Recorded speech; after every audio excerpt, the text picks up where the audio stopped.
क्या आपने कभी महसूस किया है कि जब आप किसी चीज़ के बारे में सोचते हैं तो वह सच होने लगती है?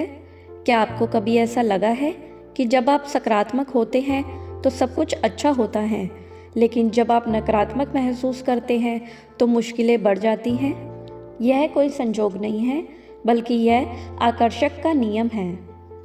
भगवान बुद्ध ने भी हमें यही सिखाया है कि हमारी सोच ही हमारी वास्तविकता बनती है। उन्होंने कहा था कि हम वही बनते हैं जो हम सोचते हैं। यदि हमारे विचार शांत, सकारात्मक और प्रेम पूर्ण होंगे तो हमारी दुनिया भी वैसी ही होगी।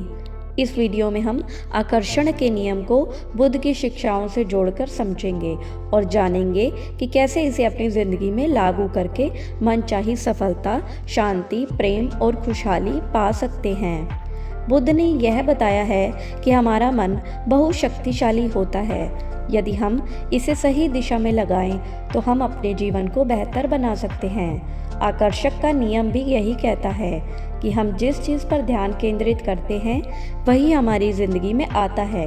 इसीलिए कुछ पॉइंट्स के माध्यम से हम आपको यह समझाएंगे कि कैसे हम आकर्षक के नियम को अपने मन में ठीक तरीके से लागू कर पाएंगे, ताकि हम अपनी मनचाही चीज़ों को आसानी से प्राप्त कर सकें। नंबर 1, अपने विचारों को पहचानें। इसी को कहा जाता है साक्षी भाव अपनाएं। बुद्ध ने हमें साक्षी भाव की शिक्षा दी, यानी कि अपने विचारों को बिना जज किए देखना। जब आप अपने विचारों पर ध्यान देते हैं तो आपको यह समझ में आता है कि आपकी सोच ज़्यादातर सकारात्मक है या फिर नकारात्मक है। जब भी कोई नकारात्मक विचार आए उसे पकड़कर बदल दें, तुरंत उसे सकारात्मक में बदल दीजिए। नंबर 2, विजुलाइज करना, कल्पना करना। बुद्ध हमें सिखाते हैं कि ध्यान और कल्पना के माध्यम से हम अपने मन को शिक्षित कर सकते हैं और उसे महसूस करते हैं तो आप अपने जीवन को उसी दिशा में ढालने लगते हैं। बुद्ध के ध्यान अभ्यास इस प्रक्रिया को और प्रभावी बना सकते हैं। बुद्ध का एक बहुत ही महत्वपूर्ण संदेश था कि संतोष परम सुखम, यानी जो कुछ भी आपके पास है उसके लिए भगवान को आभार प्रकट करें। जब आप ब्रह्मांड को धन्यवाद देते हैं तो ब्रह्मांड आपको और अधिक देने लगता है। हर दिन सुबह और रात को सोने से पहले कम से कम 5 चीज़ों के लिए धन्यवाद करें। जैसे, मैं इस खूबसूरत दिन के लिए धन्यवाद देता हूँ। मैं अपने परिवार और दोस्त के प्यार के लिए आभारी हूँ। मुझे जो खाना और पानी मिला है उसके लिए आपका धन्यवाद है। नंबर 4, सकारात्मक शब्दों और मंत्रों का उपयोग करें। बुद्ध बताते हैं कि हमारे शब्दों में बहुत शक्ति होती है।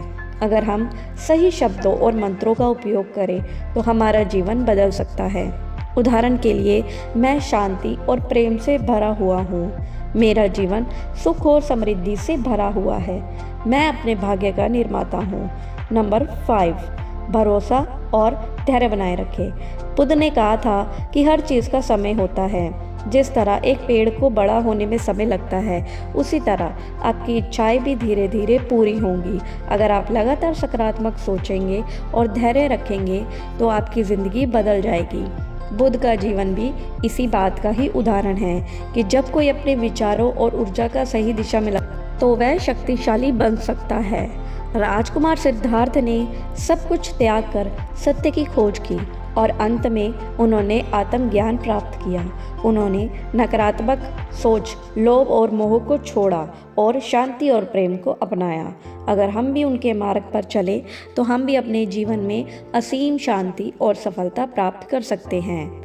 इतना कुछ समझने के बाद कन्फ्यूज़न यही निकलता है कि आकर्षण का नियम और बुद्ध की शिक्षाएं हमें क्या सिखाती है। हम अपने भाग्य के निर्माता हैं। हमारा हर विचार, हर शब्द और हर कर्म हमारे भविष्य को आकार देता है। इसीलिए नकारात्मक को छोड़ दें, सकारात्मक सोचें, अच्छी आदतें डालें और सपनों की कल्पना ना करें। ध्यान और मंत्रों को अपनाएं। यूनिवर्स और बुद्ध के मार्गदर्शन पर भरोसा करें। ब्रह्मांड सुन रहा है और आपको वही देगा जो आप चाहते हैं। अब फैसला आपका है कि आप क्या चुनते हैं। अगर यह वीडियो आपको पसंद आया है तो इसे लाइक करें, कमेंट करें और अपने दोस्तों शेयर करें।